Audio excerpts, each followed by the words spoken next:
So our next speaker is Dongmei Zhi, who will be presenting on the triple interactions between environment, brain, and behavior in children, an ABCD study.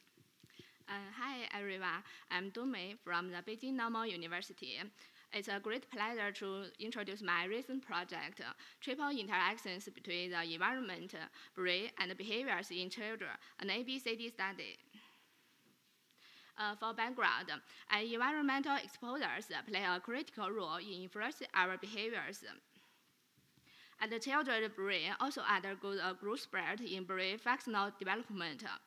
And it is also a critical period for developing cognitive abilities. And many psychiatric disorders also began to emerge during the adolescence. So in such a key period, how does environmental exposures interact with brain functional connectivity and intensify our behaviors? So in this study, we aim to characterize the relationships between the environment and the behaviors, and also dissect the neurobiological basis, including the following objectives. First, identify the key functional connections that are related to environmental exposures. Second, identify the shared and unique environmental exposures that are between the cognitive abilities and mental health measures. And third, identify the dominating functional connections and critical environmental exposures for multiple behaviors. Finally, we want to explore whether and to what extent the brain functional connections can mediate the associations between the environment and behaviors. For participants, a total of 755 participants were included in this study after rigorous data quality control. Including 41 environmental exposures, whole brain functional network connectivity generated by the independent component analysis, and 10 cognitive abilities and 30 mental health measures, both at baseline and longitudinally. First, using the linear mixed effect models, we examine the associations between the environmental exposures and functional connections. For results, we found that the family income and caregiver education impact the most brain regions. And the thalamus, pre-juniors, superior temporal gyres were the most vulnerable brain regions to the environmental exposures. Especially the connections between the thalamus and post-central gyres, superior temporal gyres, and middle temporal gyres. And from the distribution of the environment and behaviors at brain functional connections, we found that the subcortical network was the most vulnerable brain regions to the environmental exposures, and followed by the sensorimotor network, where the family, perinatal, and neighborhood domains have the greatest impact on functional connections. And for the association between the environment and the behaviors, we find the family and neighborhood domains are related to most behaviors. In contrast, the delayed verbal development and mouth breastfeed were uniquely associated with cognitive ability. While the sleep problems and family conflict were uniquely associated with mental health measures.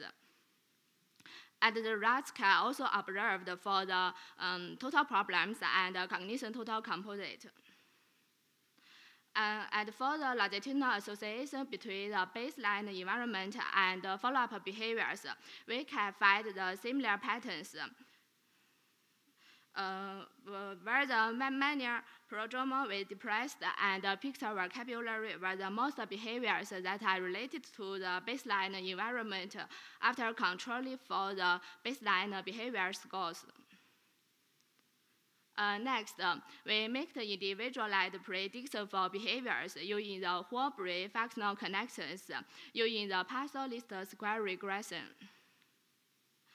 And we found that the whole brain functional connections can predict the behaviors, especially for the cognition total composite.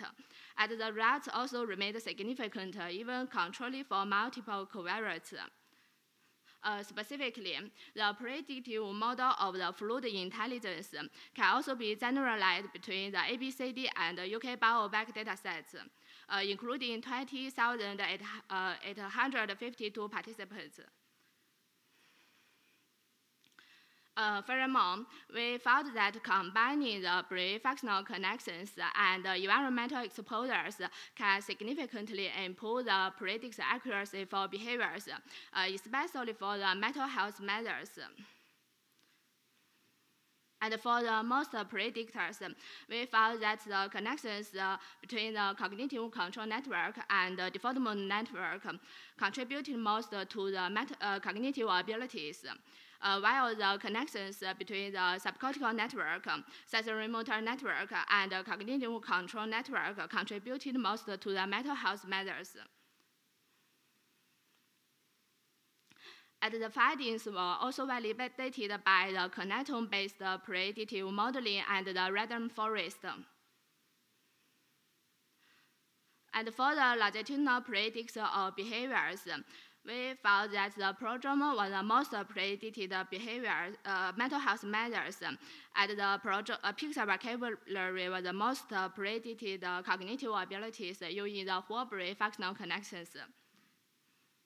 And for in longitudinal prediction, we found that the most prominent brain regions were located in hippocampus, thalamus, and pretrunius. And for exposures, we found that the family income and severe financial difficulty are still the high contributing predictors for the follow-up behaviors.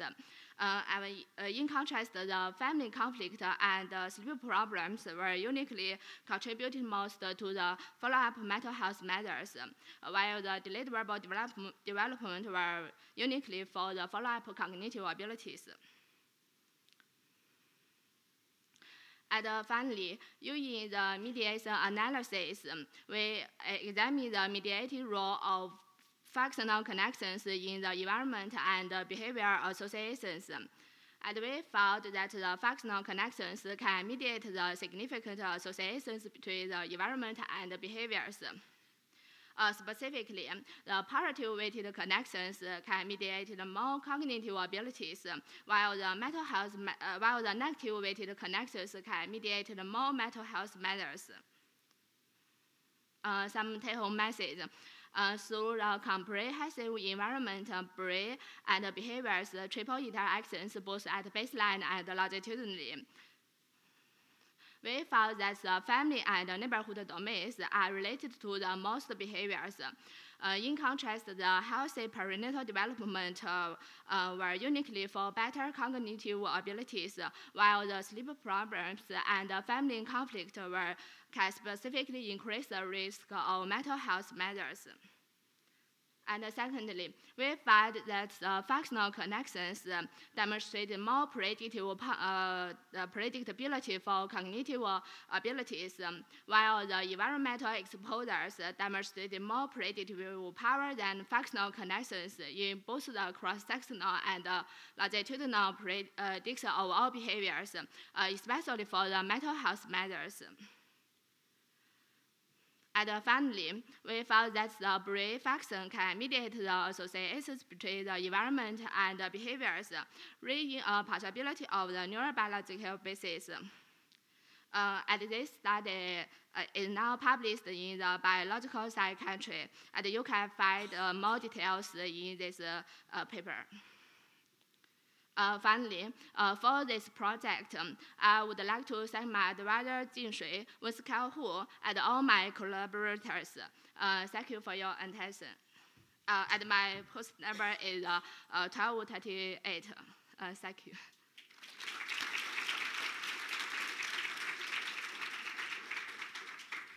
Thank you. So we have a few questions. In terms of the environmental factors that you were looking at, which ones impacted the subcortical network the most? Yeah, we found the thalamus was the most vulnerable brain regions, and its connections between the thalamus to the cortical areas was the most vulnerable to the brain regions. Yeah. Great. In terms of the environmental variables that you looked at, some of them are very stable, so to say, whereas others can change over time. Yeah. So did you look at ones that are, I guess, more or less stable over time? Okay, in all my environmental exposures, some such as the perinatal is stable when they collect the data, but such as family conflict may changeable during the development. In my study, I examine the associations both at the baseline environmental exposures, but in another study, they also examine the relationships between the follow-up change of the family conflict and their behaviors. And they find that there may exist bi-directional relationships between the two factors. That's really cool. Thank you. Thank you. Let's give her another round of applause.